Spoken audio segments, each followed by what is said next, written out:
Okay, so here's the next video, and today we're looking at Illustrator and putting a bit more skills to our skill sets within Illustrator, and it leads on to a little bit of a practice at the moment, and a bit of a practice for what we're going to be doing in our next assignment. Hopefully it'll give a bit of an insight into what we'll be doing and developing our skills in Illustrator as we go on.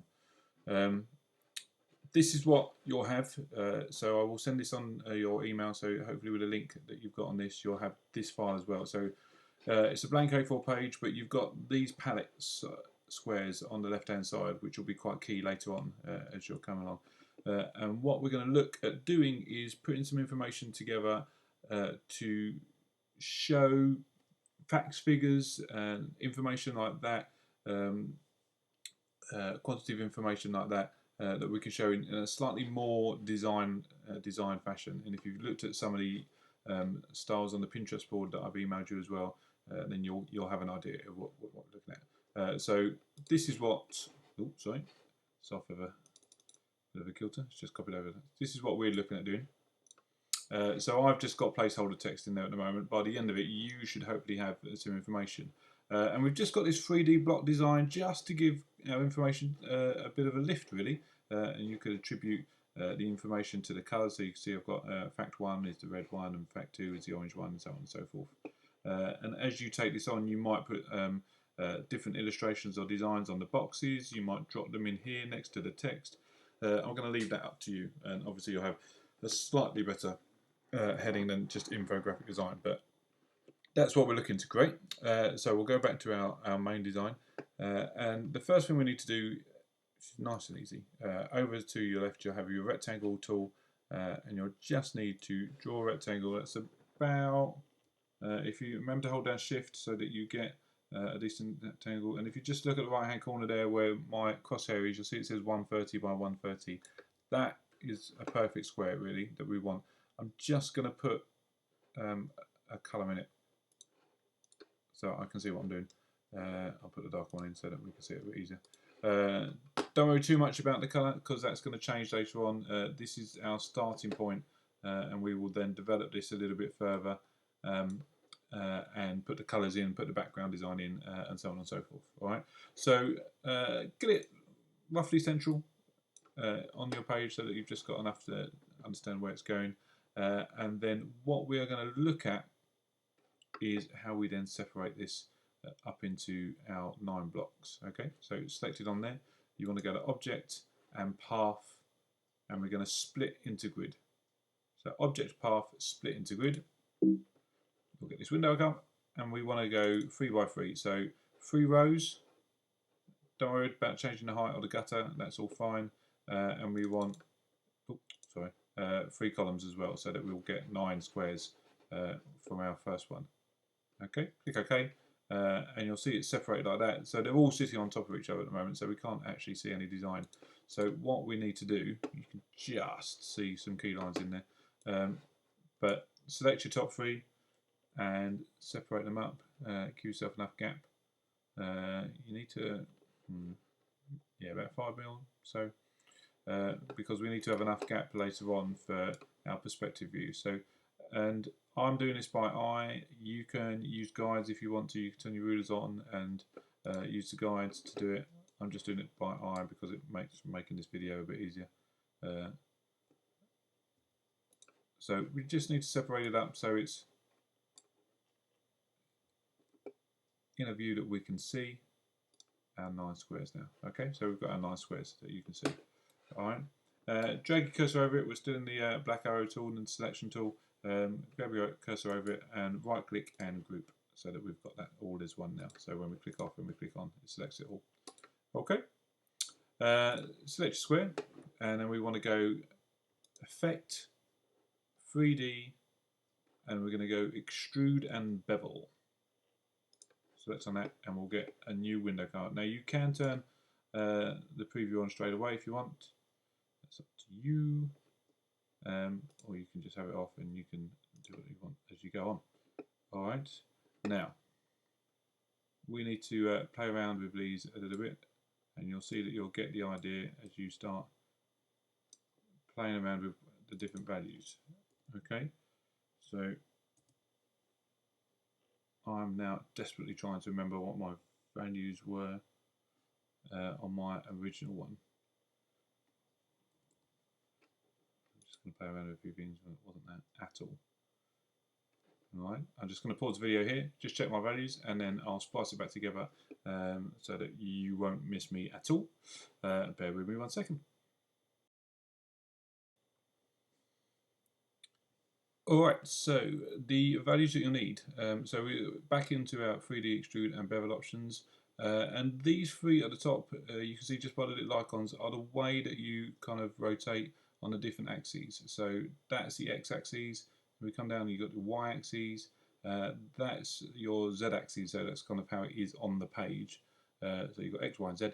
Your perspective is there, so kind of to simulate the perspective on there, my 70 degrees, and then your extrude depth, this one here, is just kind of how much it's going to extrude. So if I boost it and let go, you'll see that that goes kind of a little bit too crazy.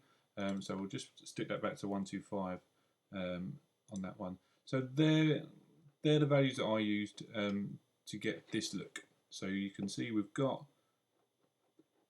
the size of our squares, we can see what's going on here.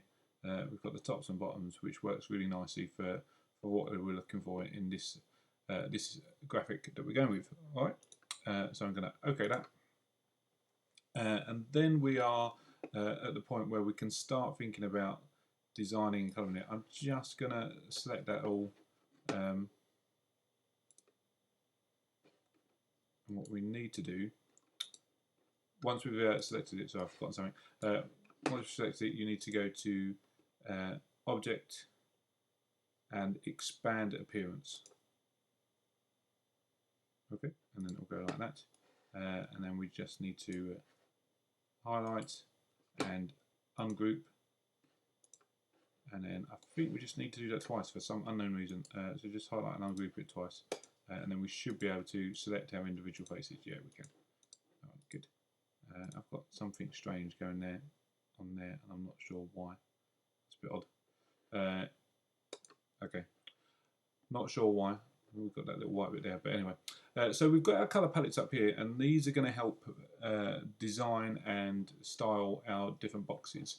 So the front face of each block is going to be the main colour here. So you need to select the block that we're going to change, then come over here, and you've got an eyedropper tool just down 2/3 of the way down on your toolbar.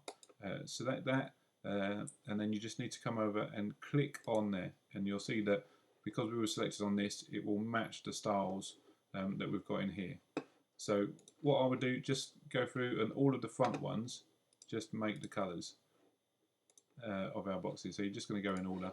I'm going to try and do this quite rapidly so that I'm not taking forever on this video.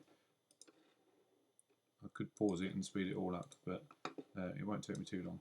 And we're just going to use this palette to create the 3D effect of our boxes. Green.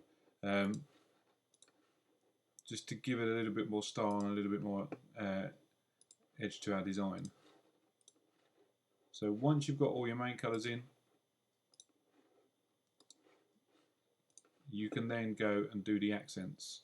Last one. Okay. So on the left-hand side, these ones, you want the second colour in. Okay. No prizes for guessing. And you'll see that as I start deselecting things, we start getting that nice effect of that 3D style. Okay. Now, when I created the palettes, I think some of them could be tweaked a little bit more. So if you want to tweak these to get slightly better colour values before you start designing this, then that's fine. Go for it. This is essentially going to be your design, and if you wanted to change the colour palette completely and have a little play around with that, what I would probably do is do the basic one first and get it sorted. What mine? And then you can have a tweak with it, and you can, because it's quite quick to go this. I know I'm rabbiting on a little bit, but I'm just trying to get it done quickly for you so you can see the effect. Who am I?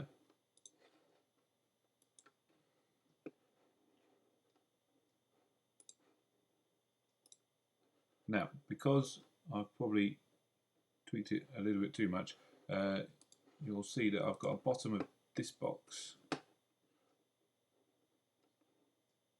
which will be my darker colour, and then I think I've got a bottom over here, which is my third colour, but for whatever reason the bottom of that box is missing, and I don't know why, which is a bit strange. So you hopefully, when you do it, you'll keep that bottom of the box. We'll ignore that on mine for now, and then what you want to do in the top of these boxes, you want to do the darkest colour as well of the palette options, so that we create the same effect all the way through. Green, and then that last one is purple. Okay, so there we go. Then we've got our boxes in place there. I'm just going to select that now and group it again, just because I want to tweak it. So remember, when you're moving things, just hold down Shift. I'm just going to make it a little bit smaller. I'm going to get it as central as I can. Again, you can use the guides if you want to, and get them into place so that you can see what's going on. But then you've got your colour designs, and we can start working with that. And it just gives the information something to hang on to. So we know we've got 9 points of information that we can colour code, and it's something a bit more attractive to look at than just a table or a chart or something like that. And we can develop these ideas as we go on. This is a really simple one that we're starting with, but hopefully you'll get the idea and you can start tweaking it and playing with it really quickly. Right. Okay, so what we want to do now, we want to just make it a little bit more stylized. If we go back and have a quick look at my one, I've just made this tiny little kind of shadow at the bottom. So I'm just going to show you the effect of doing that, and then the rest of it is really quite simple. It's just dropping a background in, and then we'll be able to, I'm going to give you this placeholder text so that you can add to that as you go on. All right. So if we get back into here, and what you want to do is you want to set up your gradient. So we're going to go into the gradient here, and we want to go to white and black. So select on your gradient tool on the right hand side. It should come up like this. Select white and black, and then we want to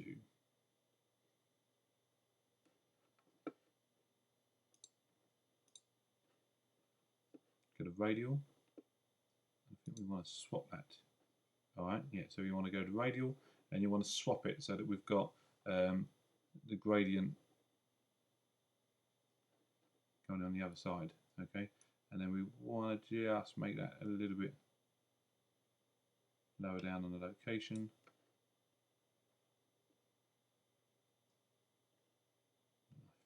I think just click on the white on here. Now I know it's white at the moment, but I think what we want to do is we want to make that opacity 0. Yeah, we do. All right, because basically what that means, when we put a background on it later, the shadow won't have a white background to it. It will just sit nicely on there, and you can play around with effects as you want. I want on that one. Sorry, that needs to stay over there. I needed to move this one. All right, so you can have it kind of. You don't want it that dark, but you want it somewhere about there. And I would probably drop my black down to. No, actually, leave that black on the 100. I'm going to show you something else later on when we've drawn it. So once you've got that set up, that looks about right to me. We'll find out in a second. You can then come over here, and where we started the whole video with the rectangle tool, you want to click and hold there, and we want to find the ellipse tool. And then just over here, draw a circle, say about that big. And where we've created it and selected it, it will remember it. Go to your selection tool, and then what we want to do is we want to flatten that down a bit. I think I've made that too dark, so I'm just going to pull that back a bit. That's better. That looks a bit more shadowy than the other one. And then you just want to bring that down here, and it's going to sit just about there on the corner of the thing there. You don't want to go too high, otherwise it'll be it'll look a bit odd. So about there, and just make sure that you right click on there on your ellipse and go to arrange and center the back, so that it's sitting behind our boxes. And then we just want to click on it again, and then up here you've got the opacity for the whole object, and I would just knock that back. Let's have a look at 80. Yeah, that's right. Sorry, that's what I was going to do over here, but then realised it's better to do it over here.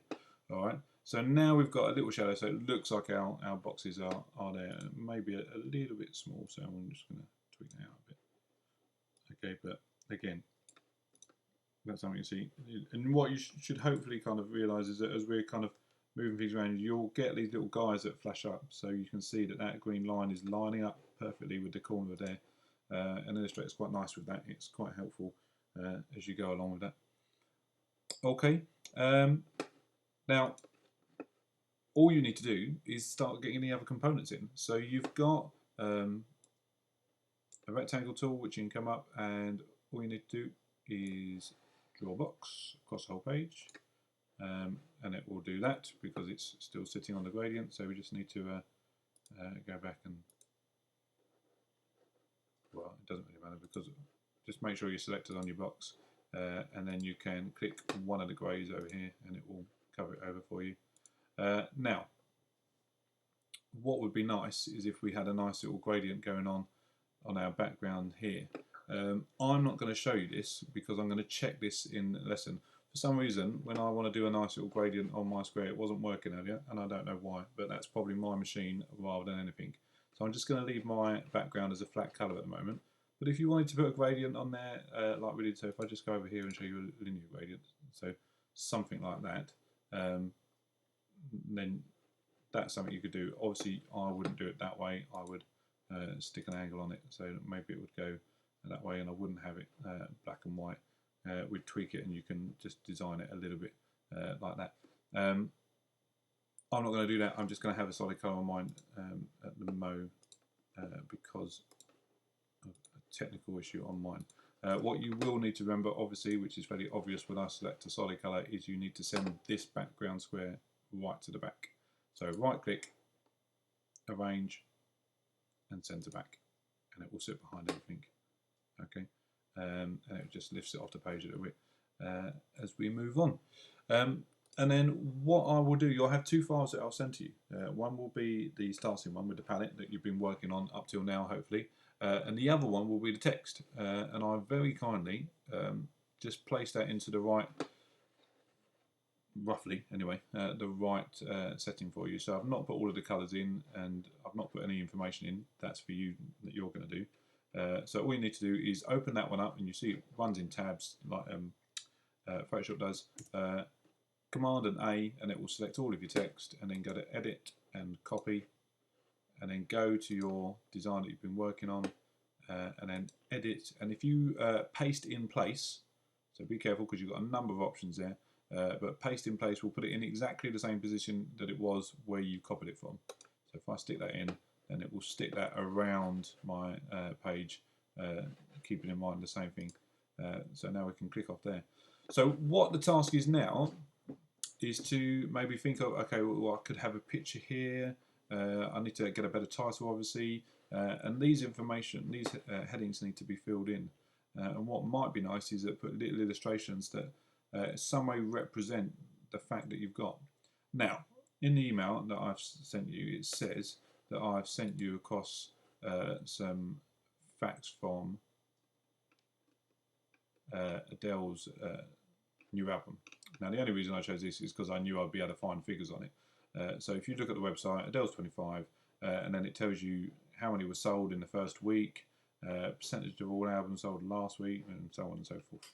Okay, so you can use this information. I think there's actually 10 points there, but you can pick your 9 favourites, so that you can just copy and paste those details into your infographic design into here. And then you could think of designs or illustrations to highlight each one as you go.